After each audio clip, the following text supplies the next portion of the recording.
Nate Oates, that's the story today. Did Nick Saban take a shot at Nate Oates? As you guys may or may not know, Alabama defensive back Tony Mitchell was suspended from the team after an arrest in which he was driving 141 miles an hour as he attempted to flee police in Florida last week before being caught and arrested. According to the arrest report, after Saban's announcement on Monday night, deputies discovered 226 grams of marijuana, which, if you're not a math guy, is just under 8 ounces, and more than $7,000 in cash in the vehicle. He was arrested on Wednesday and charged with possession of marijuana with intent to sell and or deliver. He was also charged with carrying a concealed firearm without a permit. So, Nick Saban had his pre-spring press conference. He was obviously asked about that. And here is what Nick Saban said. Tony Mitchell has been suspended from the team and all team activities until we gather more information about the situation and what his legal circumstance is. And, guys, everybody's got an opportunity to make choices and decisions. There's no such thing in being at the wrong place at the wrong time. You got to be responsible for who you're with, who you're around, and what you do, who you associate yourself with, and the situations that you put yourself in. So it is what it is, but there is, cause and effect when you make, choices and decisions that put you in bad situations. Did you guys hear that? Did you hear? Oh, I heard it. Did you hear it? Guys, everybody's got an opportunity to make choices and decisions. There's no such thing in being at the wrong place at the wrong time. There's no such thing as being in the wrong place at the wrong time. First thing, everything Nick Saban said there, I agree with. I think is sound in messaging and in principle. Young people, especially, who are given the opportunity, like playing football at Alabama, need to understand what your actions can do, which is why I argued, even though what he did was not criminal because he was not charged with a crime, Brandon Miller should have been punished to some degree by Alabama because he put himself at absolute best, and yes, I read the reporting from Tuscaloosa Patch, still put himself in a situation that could have ended poorly.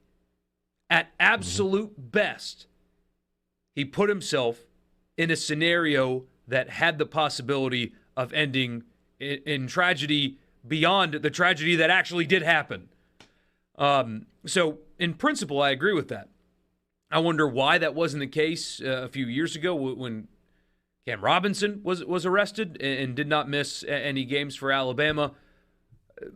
Interesting difference in decision. I know not every situation is created equal. Not all arrests are created equal. However, there's no such thing as the wrong place in the wrong time, kids need to be punished, is not something that happened a few years ago. That's beside the point. Nick Saban is a very intelligent person.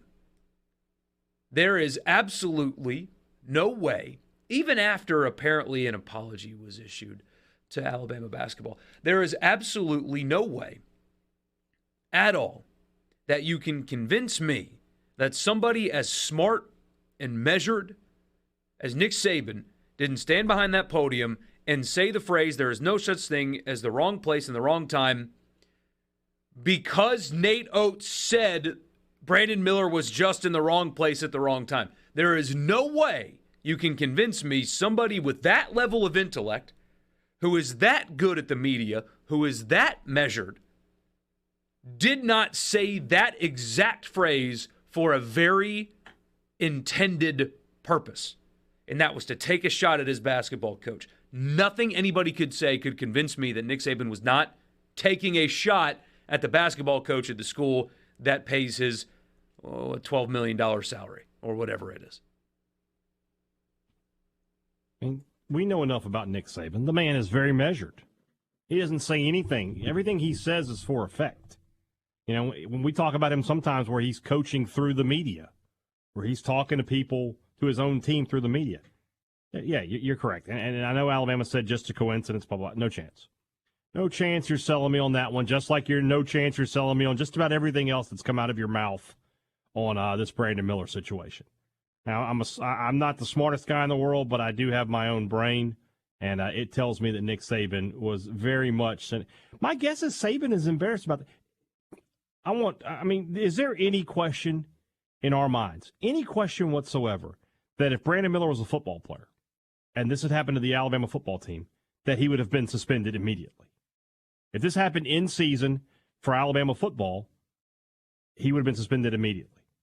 Because no one player is bigger than the process at Alabama for Nick Saban. So, yeah, if Brandon Miller played football, he would have been on the bench throughout this entire process. Probably may have even been suspended through the rest of the season. No question in my mind that that's the case. No question. You don't think that if this was Bryce Young during Iron Bowl week, he still would have played? No. I honestly think that Nick Saban is the guy. I think Nick Saban would have been like, look, I think Nick Saban lets a lot go, right? Because he's a college football coach and he has to, right? Get caught with a little weed, get caught with it. But when a murder is involved, I think Nick Saban would take that seriously enough to go, I can't allow this. Now, maybe that's because Nick Saban has however many national titles, 6, 7 at this point, and Nate Oates doesn't have any, and he would like to get one. Nick Saban could be like, look, we can't. We just can't. But Oates is like, I would like to win a national title. Yeah. And it's just different. I don't know. My question is why? I mean, sometimes if somebody else, like, on your campus under the employment umbrella that you're under does something that you don't agree with, you don't always say anything. I mean, this is the freedom of this company, right? I don't agree with everything Gallo says. Just because Paul Gallo sits on these same airwaves or Gerard sits on these same airwaves and says things, that doesn't mean I agree with them, even if I don't, call them out. And same goes for them and me. Just because I say something on these airwaves doesn't mean Paul Gallo, if he doesn't call me out, agrees with everything I say. It's just an understood deal here. I don't agree with everything he says, and he probably doesn't agree with everything I say, and we share airwaves, and it's great. And he's great at what he does, and I respect the heck out of him.